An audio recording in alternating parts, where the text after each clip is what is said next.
Welcome to Get Results, Not Regrets, How to Build a Successful Relationship with Your Digital Marketing Agency. I put together this presentation because over the years, I found that many business owners that I've met have not had a great relationship with their digital marketing agency or web development company or solo web developer that they use. Because they just don't know what to ask for, so they're not asking the right questions to get the right information, or the responses are very technical, or the business owner is a bit intimidated just because of an unfamiliarity with digital marketing. Now that people are so involved in social media, people do feel that they're more knowledgeable about what should be done and how it should be done. But when it comes to websites, I think it could be like a lot of technical information that intimidate people. When I was doing digital marketing audits for Tourism Northern Ireland, I would always ask the business owner to provide me with access to their Google Analytics. Most didn't even know if they had Google Analytics installed or didn't know how to access them. Or they thought that they had it, but they didn't. Similar with search engine optimization techniques. They'd either assume that the digital marketing company was doing it automatically, or they thought they'd asked for it, and they weren't sure what was done or wasn't done.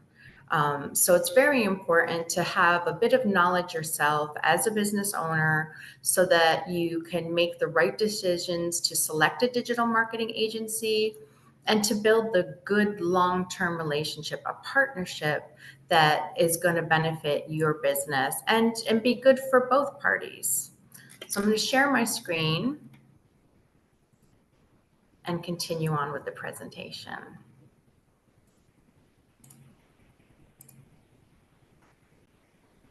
So after this presentation, you'll know tips to selecting a digital marketing agency, the elements that are needed to build a strong relationship with them, how to communicate well with them, what to ask for and how to ask, and signs of possible issues, whether that's when you're looking for a digital marketing agency, the early days, or whether you're working with them currently and there could be a sign that something might be going to go wrong. So what is the ideal relationship with your digital marketing agency? Why is this important? Well, you want an ongoing long-term relationship, a partnership with your digital marketing agency, because you're going to need to be doing work on a continuous basis, even if you're not doing regular updates to your website. Every 3, 4, 5 years, you're probably going to want to revamp it a bit to give it some freshness or a more up-to-date look. Trends in websites and digital marketing change fairly quickly. We all know that. There's more technical aspects, features, and things that you could add. So it's important to have this long-term relationship with someone that you can really count on to do the work that's needed in a timely basis. And these people are involved with your key communication and sales tool, very important part of your business, because it is like an active part of your business because you're selling through it and communicating through it, but it's also the outside world's view of your business. So people are going to judge and decide whether to use your business based on a lot of your digital marketing. Also, digital marketing is probably a big part of your business's annual budget. And a lot of time is taken up on it. So you want to make sure that your time and money are well spent. So the first step to building this relationship is to start with a clear understanding of what you want and need. So before you even start talking to digital marketing agencies, look at these aspects of your business and what you think you're going to need and want through your digital marketing. So what are your goals? What are your overall business goals, and what are your specific goals for your digital marketing or a specific campaign if that's what you're looking for help on? Who is your target market? Is it broken down into segments? What are the important aspects of the target market? So when you're meeting with the digital marketing agency, you can have an informed discussion on this. What you offer, like obviously you're going to know what your product services are. but have a very clear idea of that before going in. I started working for a self-catering, a holiday home provider. And they were just starting up, and I was sitting in between the husband and wife, and they were arguing over should we provide towels or not, and different things like that. So as in our initial meeting, they were kind of arguing over what they were going to provide or not. Now, obviously, I ended up working very successfully with them for a number of years, but some digital marketing people might not want to deal with that. Also, time and money wasted their own too. They probably would have been better off working all that out ahead of time before going to their digital marketing company. What's your unique selling point, your USP? That's going to be really key to a lot of your marketing language and a lot of your content. You're going to want to highlight those things.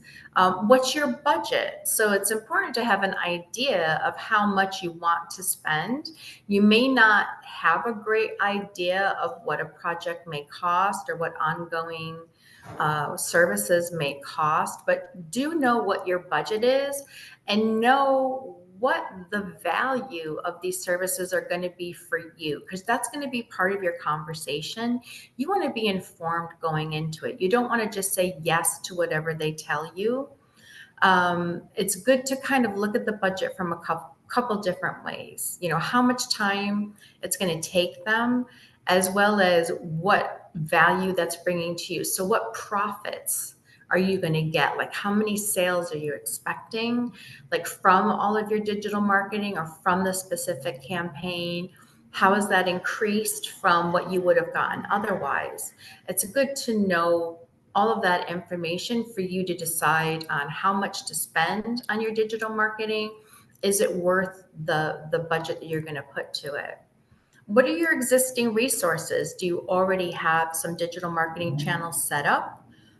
Do new ones need to be added in? Can you do some digital marketing work yourself, or do you have staff that can do some things in-house? What time do you have? We talked about budget already. How much time do you have to put into it? So that when you're discussing this with the digital marketing agency, you can look at your options as to what to outsource, what to keep in-house. You'll already have an idea of what resources you have available. Is it important to you to work with somebody local, or can you work remotely? It's good to know that going into it, that if you're open to working remotely, you may have more options. I mean, obviously, I feel it's important. I've done both. I've had local clients and I've had remote clients, and the projects have worked well either way. But some people do feel they want a provider that's going to be local to them.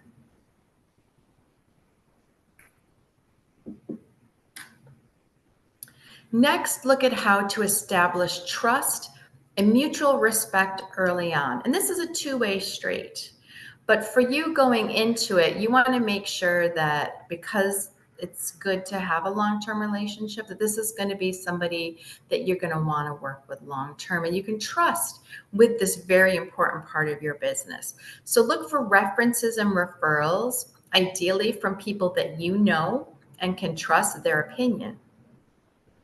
Are they good communicators? So in the early days of the phone calls or emails that you have, do they have a good response time coming back to you? Because if it's not good early on, it's not likely to be better while the projects are going on.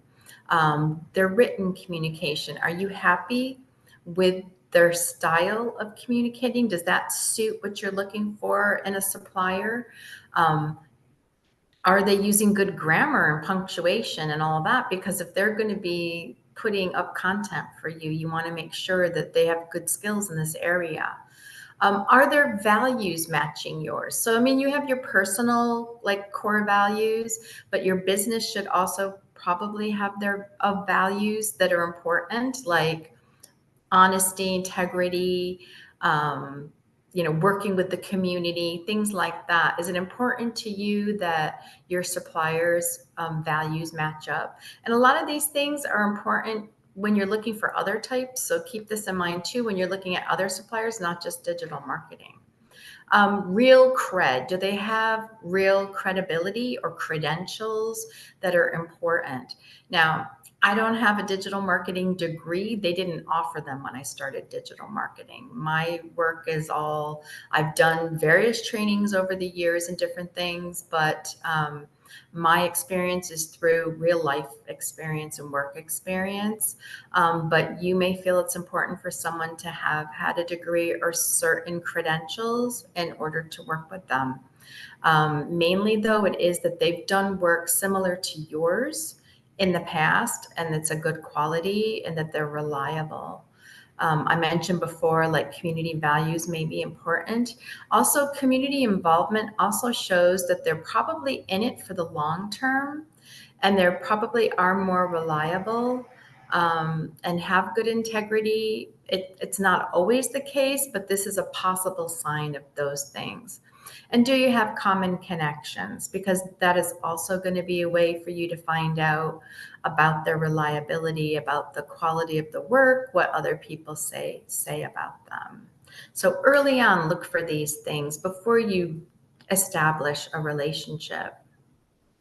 Mutual respect. So as I said, it's a two-way street. You should be respecting each other's time and respect each other's knowledge. So while as a customer, you don't need to know everything about digital marketing, you're going to know a lot about your business. So hopefully they respect your knowledge of that and also respect their knowledge of digital marketing and other aspects of business that they may bring to the table. Respect each other's skills and experience. Be open to suggestions within the parameters that you have for the project, but also be open to their suggestions. Be open to their suggestions, but hopefully they're open to your suggestions as well. And also respect their values and their value, right? So a lot of people are looking to undercut or to get a deal, get a bargain. Well, you want to pay a fair price. You want a price that's fair to you, but also fair to them because they're bringing you value. Just make sure that you're getting the value that's promised. Who will you be working with? So who are the points of contacts on both sides? Make sure that's very clear so that if there are questions, you know who to go to and vice versa. What is the internal hierarchy of their organization?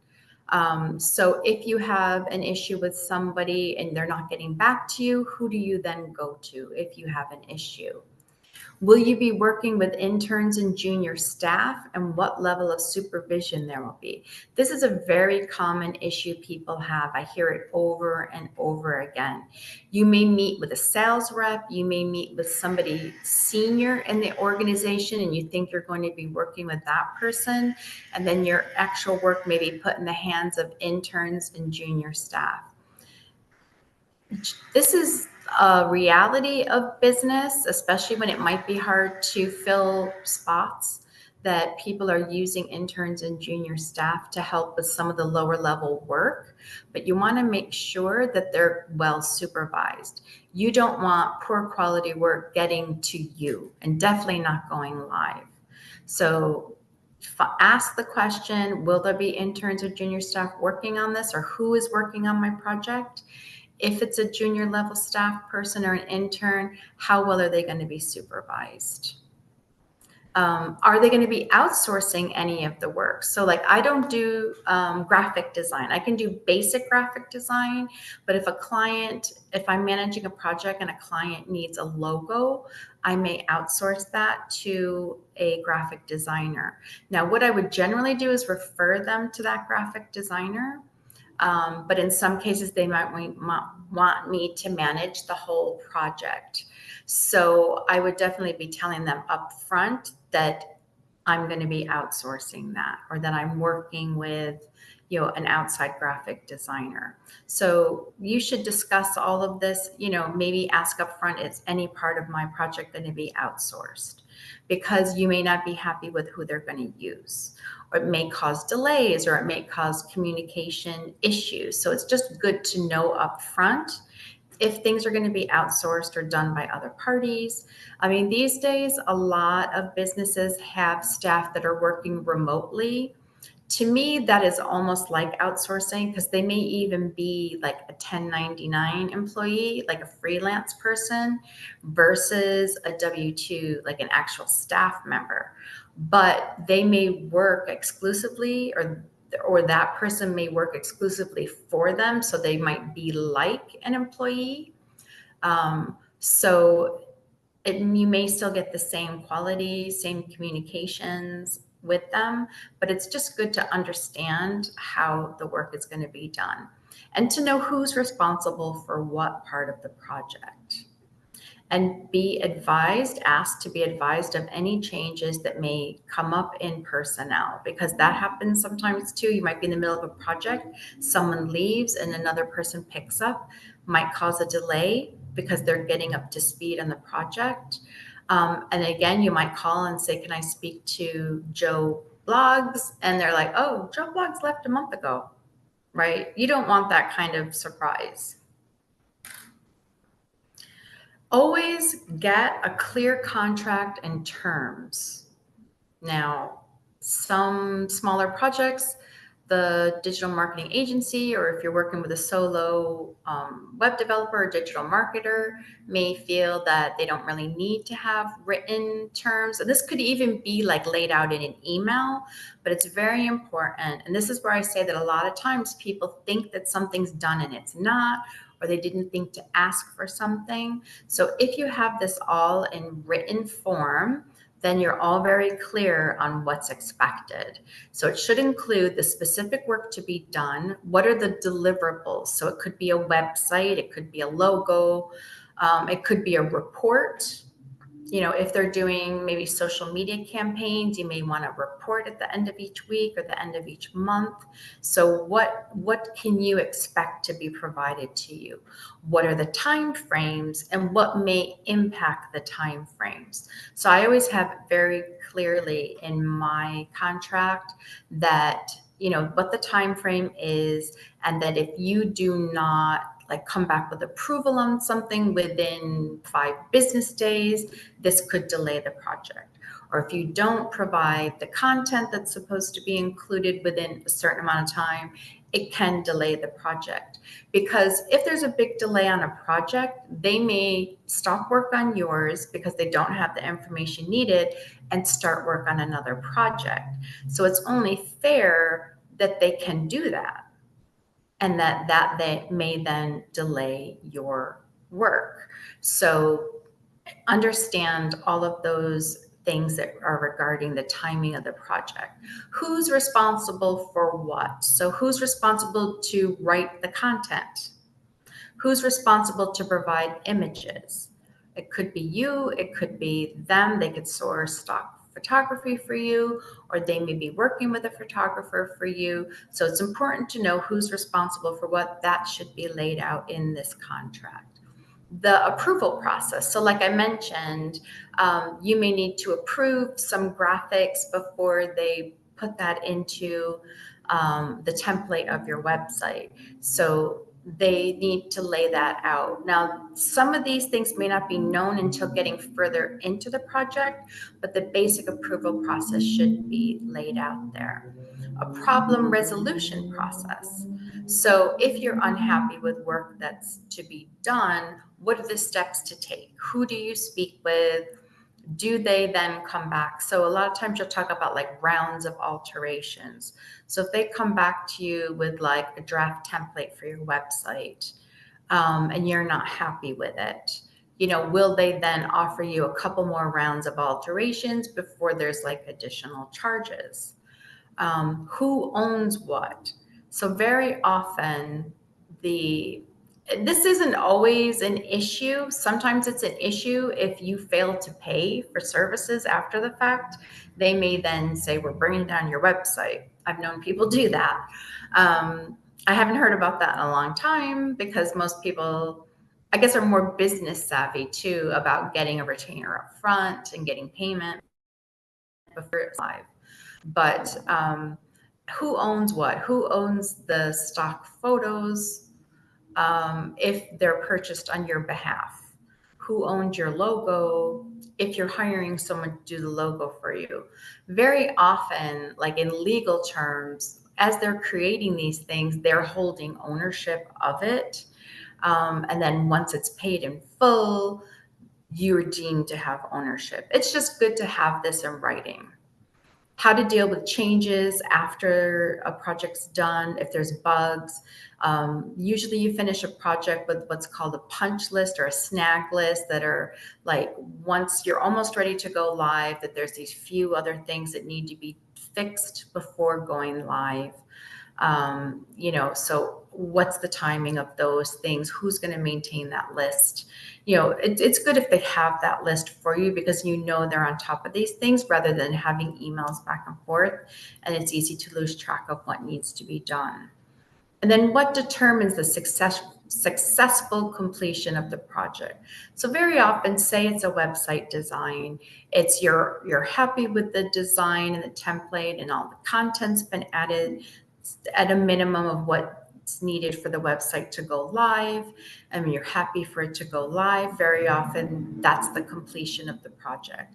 You may feel I very often offer like a month, maybe 3 months, if it's a brand new website, of some extra tweaks and things to do on whether it's a weekly basis or a bi-weekly basis, to check that Google's indexing the pages, because that's going to take a little bit of time to make sure everything's running smoothly. Is there training involved? I'll talk a little bit more about that in a minute. So what determines the successful completion of the project? So it can be a variety of things. So you need to come to an agreement with the provider and have it in this contract. So you also need to include fees, payment schedule, and payment methods. So they should lay out the fees in a logical breakdown so that you can understand what aspects of the project cost what. So if it's a large project, or if there's options, it's important for those to be given so that you have your choices and can understand why the fees are what they are. Is there an initial payment or deposit required, and how much is it? Often it'll be anywhere from, say, 15 to 50%. And this will often be based on whether you have an ongoing relationship with them. If they've not worked with you before, they may want more money up front.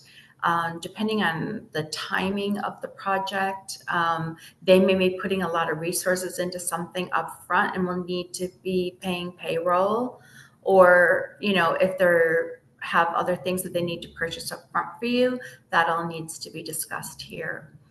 Some people, I often provide a discount for full payment up front.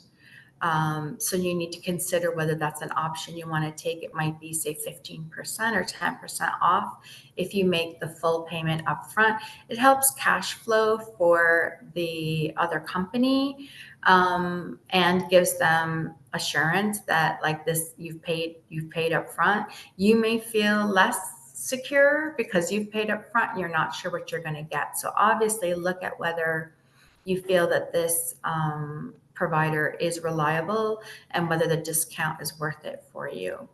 And what's the schedule for any remaining payments? So sometimes it would be half of the project, then the end of the project, or weekly payments going through. There's a lot of different options it could be. So just discuss this going into it. They may have a set way that they like to work. Discuss it with them, and then this should be laid out in the contract. And then the final payment. So some people may not want to make the final payment until after they've seen the website go live, or like if you're doing ongoing like campaign management, there may not be a definitive end to that. So you may just decide that we'll pay at the end of the month, or they might give you 30 days terms to pay the invoice, the final invoice. Are there ongoing or third-party fees? So like web hosting is like a monthly or annual fees. Third-party fees, you may have like a premium plugin. You might be doing some pay-per-click advertising. Who's going to be paying for that? How's it going to be paid? That should all be laid out also in the contract. And then refund. Now, some people do say like satisfaction guaranteed. That you don't see so often in digital marketing because the work's been done.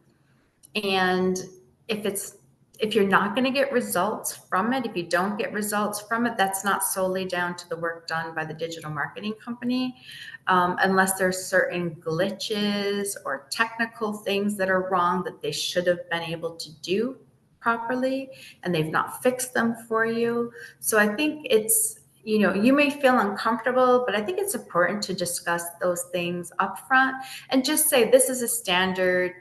This is standard of what we discuss with all our suppliers so that they don't feel like you're questioning their integrity or their quality of work.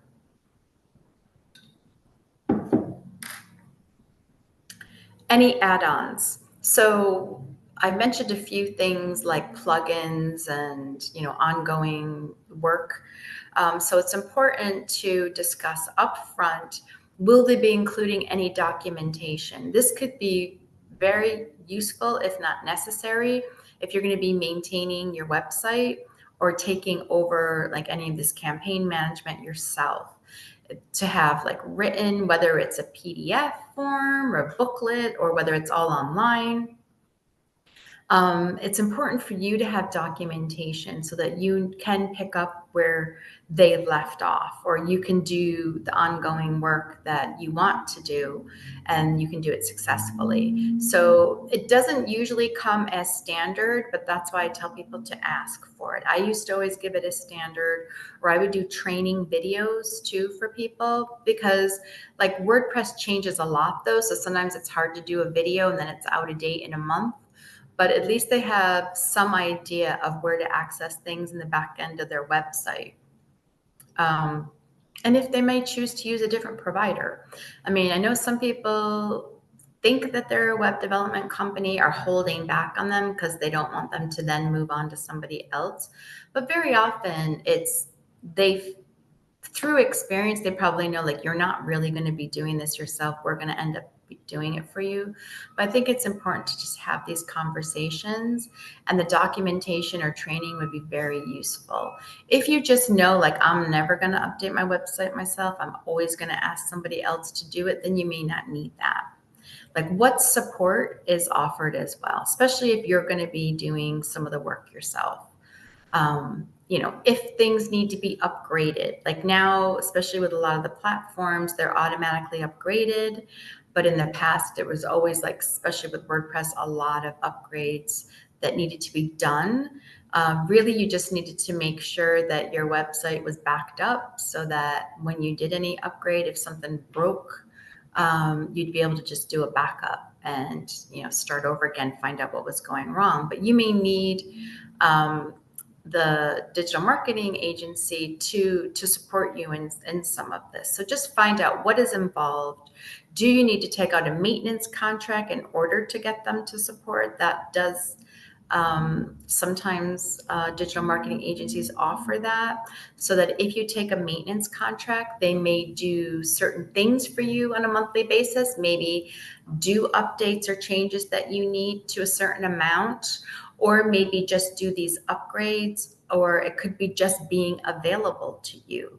So if you didn't take the maintenance, perhaps you couldn't get support from them, or maybe you are low on the priority list, that clients that take a maintenance program get better service or quicker service or a discount. So discuss those things up front and ask them to include those as add-ons to the fees. Domain registration and hosting. So you need these things for your website. And there's different agencies handle this differently. So some will register the domain for you and set up the hosting, or they may offer hosting It's likely that they don't have hosting servers themselves, but they're doing this as like a reseller of a larger hosting company. But still, it just might make it easier for you if they handle all that and that they invoice you for these things. But I think it's important that a business has control over their own domain and their own hosting. Obviously, you're going to want to be working with a reliable digital marketing agency that's going to be in business for a long time, but sometimes things go wrong. Sometimes people move on. And I've had a few clients in the past that lost access to their website because their web developer moved away and didn't provide any information. That became my specialty at one point because it was happening quite often. Like people were using someone that maybe just out of college or a young person that was doing websites or a relative or something. And then they moved to Thailand. That one case that did happen. And it seemed to be happening a lot. I don't know, maybe because Ireland, there's a lot of people that travel. And then they would lose complete access to their website. And I got good at figuring out how to get back all the access. So that was got me some business in the early days. Are there other plugins or apps, things that are used on the website that either can enhance your website or that are necessary, like a booking engine or a shopping cart? Are there extra fees for that? How are they paid? Who's paying for them? When are they due? It's very important to know all these things. Methods of communication. So I think this is really important to just lay out and agree ahead of time, because you may prefer to pick up the phone and call someone. They may require that you just email them. So you need to agree what's the best way to communicate. They may have a client portal, and it may be easiest for them if you just put your questions or feedback or whatever they need from you into a client portal. More and more people are using these because it's easier to set up a client portal for a business. It's not extremely expensive as it might have been in the earlier days of digital marketing. But you just need to know, what are you comfortable with, to make sure that you feel you have access to them, enough access to them, but that also like they're not getting interrupted constantly. This is where the mutual respect comes in again. So it's good to know who's responsible for what. So if you have a question on the fees, or if you have a question on how to make a payment, is there an accounting or a salesperson that you need to speak with? If you have a technical question, who's the best person to talk to about those things? This is really important, especially if you're working with a bigger digital marketing agency. So can you email or telephone or use direct messaging? I say it's good to stick to one of these because you're not going to remember, did they answer that question on a DM or did they answer that question on an email? Email chains are really good to document a whole conversation that was had. Or if they have a portal where you're messaging each other back and forth, those are good to have, especially if you can print out from the portal, because if for some reason you lose access to the portal, their portal, which could happen, especially if things are going wrong, you might lose that and don't have backup if you're trying to state a case that they had agreed to do something, say, and it didn't get done. Whereas if you have the email chain, you have that. So on top of having your contract, any questions, any agreement, things that are agreed after the fact should probably be updated and a new contract agreed to. But if you have an email chain, that will help, so that you all know this was the conversation that was had. What are expected response times? So if you call and leave a message for somebody, are you going to get a call back that same day or within 24 hours? And if they aren't back to you in a few days, is that acceptable? I guess it depends on what type of question or what the phone call is about, but it's important to agree. Like if they say, we will give you a response in 24 hours. If there's third parties working on your project, can you have direct contact with them, or do you need to go through them? Now, Your comfort level may depend on this too. So you might say, I don't know what I'm talking about. I need you to talk to them about this. Or you may say, that's going to delay in time. I want to speak directly to them. So, like I said, this can vary like many things in this presentation, but it's what you guys agree on going forward. When there is no response, what do you do? So that's kind of like probably rare, but if it does happen, it's just good to know up front. Who do you go to? If they're not responding to your emails, if they're not returning your phone calls, who do you go to within the organization to ensure that you get that? Now remember, mutual respect. So respect their time. So if it's within a reasonable amount of time and they've not come back to you, do you go to the next level up, or is there someone that can help you get the response that you need? So let's review these points. So start with a clear understanding of what you want and need. Establish trust and mutual respect early on. Know who you'll be working with. Have a clear contract and terms, which include fees, payment schedule and methods, any add-ons, and methods of communication. So signs of possible issues. So look at this early on, but also during a project. So if there's poor communication or response times early on or during the project. So early on, if you're just talking to them about your project and they're not replying to your emails, I would think long and hard before continuing and working with them. If during a project, so early in the project, there's some communications issues, you might want to pull the plug on the project before you get too much further down the line. That is not ideal. And again, make sure that what you're expecting is reasonable. It's always good if you've agreed this in advance. If they're not well staffed, or if the staff changes frequently, that may be internal issues. It may mean that they're difficult to deal with.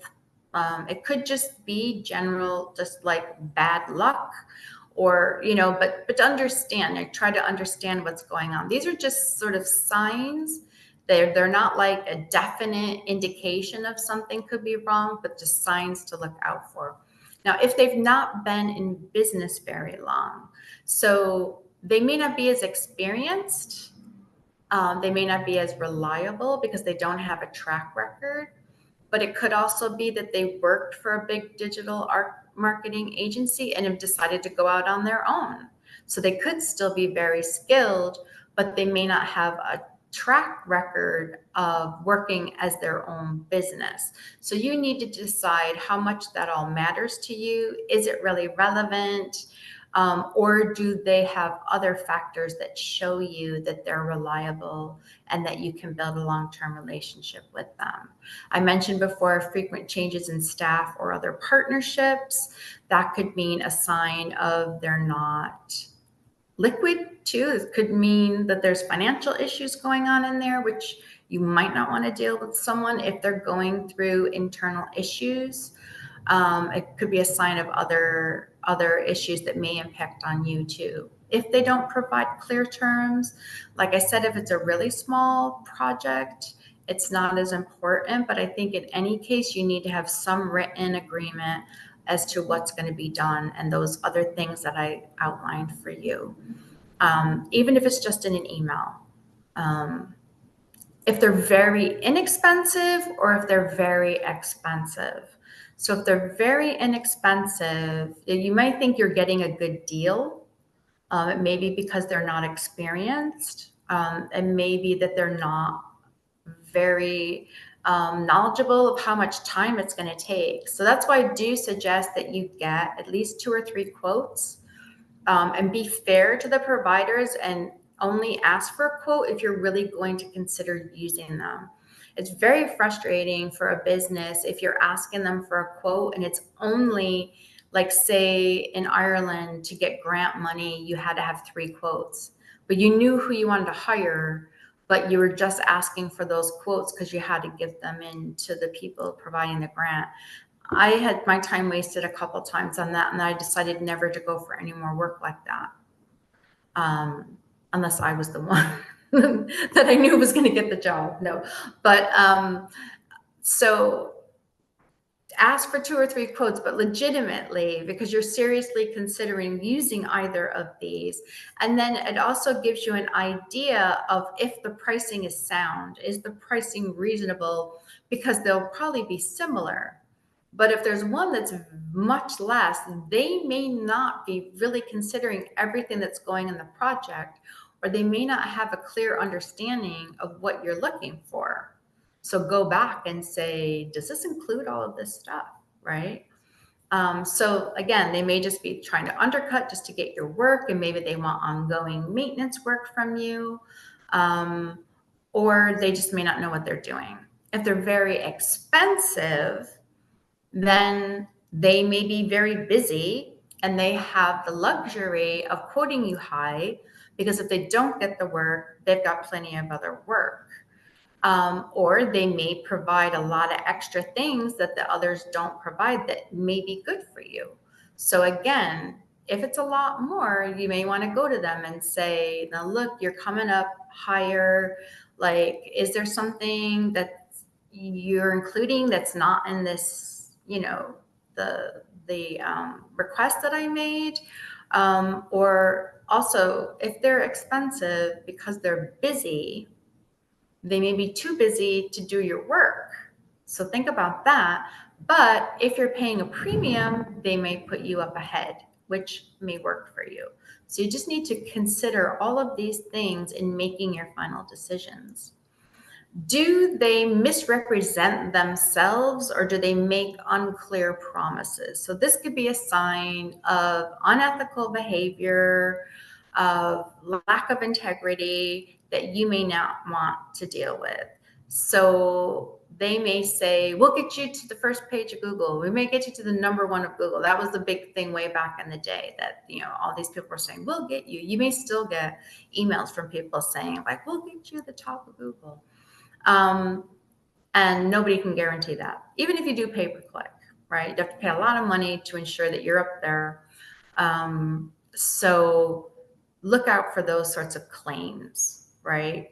And because, like, some people always say, like, well, can you assure that, like, we're gonna get, sales from our website? And, like, there's only so much a digital marketing agency can do. They can do an amazing website for you, but if people don't want your product, or if you've not provided good content for them, or if your sales process fails after someone's been to your website, that's not the problem of your digital marketing agency. So most of them will not promise you certain results, and will talk to you realistically. So based on your goals, right? So if you want to increase, sales by 10%, and you're going to make these improvements on your website, they could say, like, well, it's likely, like, say you optimize for SEO, and also conversion rate optimization, which is when people land on your website, they're going to go better through the sales process and are likely to purchase more. They could point these things out and say it is possible that you could get 10% more sales through this. And then as the website goes live and as it goes from week to week, say, look at this. Is this happening? That's the really only way to do it. They're not going to say you're definitely going to get 10% more sales. Okay. And also any that suggest black hat, which are the unethical techniques. So if they suggest scraping email addresses off of every business in the city and emailing them, spamming, certain techniques like that. There used to be a lot related to SEO that would be considered black hat, that can damage your reputation, maybe also like have issues with your Google search results. So think twice or many times before hiring anybody that suggests anything like that. Using like bootleg software, things like that. Because as a business, you don't want to be compromised. You don't want to be in a position where people may think less of you. Working with a digital marketing agency is to boost the profile of your business, not to harm it. So if you're not sure what to ask for, how to ask for it, I've created a website development plan template. Now, this I created for Tourism Northern Ireland initially. I worked with them on, I think, 6, 7, 8 different projects. So at different times, I worked with different groups of businesses in Northern Ireland that were related to tourism. So in some cases, they were all in a certain region or a certain industry. So I started out just doing digital marketing audits where I looked at every aspect of their digital marketing and came back to them with a detailed report of what they should have done, what they did do, and what they could do better about every aspect of their digital marketing. And then we got to the last few projects that I did for them were assessing the digital marketing, doing the audit again, but these were all businesses and organizations that were looking to get grant money. So they wanted me to do the audit so we could look and see who would be make the best use of the money, would be likely to use the money effectively. And then have a starting point of where they were prior to getting the grant money. And then they also wanted this website development plan. So they wanted a document because so many times people weren't sure that the digital marketing company was doing what they said they were going to do or what they asked for. They didn't have something clear. So I created this very detailed plan so after I did the digital marketing audit, and then I'd have at least an hour phone call going through it all with usually it was the business owner or the executive director of the organization or whoever was responsible, went through the whole audit report with them and discussed what they then wanted to do and what they were going to do with the grant money. So in this document, I put in all the various aspects to your digital marketing. So it says website development plan because that's the most detailed part of it. And a lot of these people were using the grant money to improve their website or get a new website. But I included every aspect of their digital marketing because I felt that it was important to cover all of those things, and a lot of them are interrelated. So we had like on the left 2 columns are whether they were going to do it in-house or outsource, what the element was of their digital marketing, and then the detail of requirements. So it's very specific. I got as specific as possible, and I was always fine-tuning this as I was going along because I'm like, oh, I should add this in. And then there were a couple of times where I was working with a large organization where they had specific requirements on top of this and I said, those are good. I'm adding them in here too. So it's a few pages long, and like I said, it goes from your start of your target market research and developing like a marketing plan to your brand guidelines, photos and videos, content creation, foreign language inclusion, website design, website development, shopping carts, booking engines, any other extra features, social media, and email marketing. And there's probably more things that you could include now, but that's what I had in here. So I haven't changed it significantly, but it's still a useful document. So if you want this, you can get a copy of it if you go to playcentric.com/building-relationship/ and or if you reach out to me, I can send you the link so that you sign up for my mailing list at this link, and then you'll get the link to that template. And you can get it in either a Google Sheet format, which I created it in, or a PDF. If you do it in your Google Sheet, you can make a copy of it and make changes as needed. Or if you want the PDF, then you can just copy and paste. So what I was suggesting to the people that I was giving this to, that they can just copy and paste it into an email when they're requesting a quote from a provider. Or if you want to book a free initial call with me, just go to playcentric.com/contact-us, or just go to playcentric.com and follow the links. So thank you so much for watching. I hope you found this useful.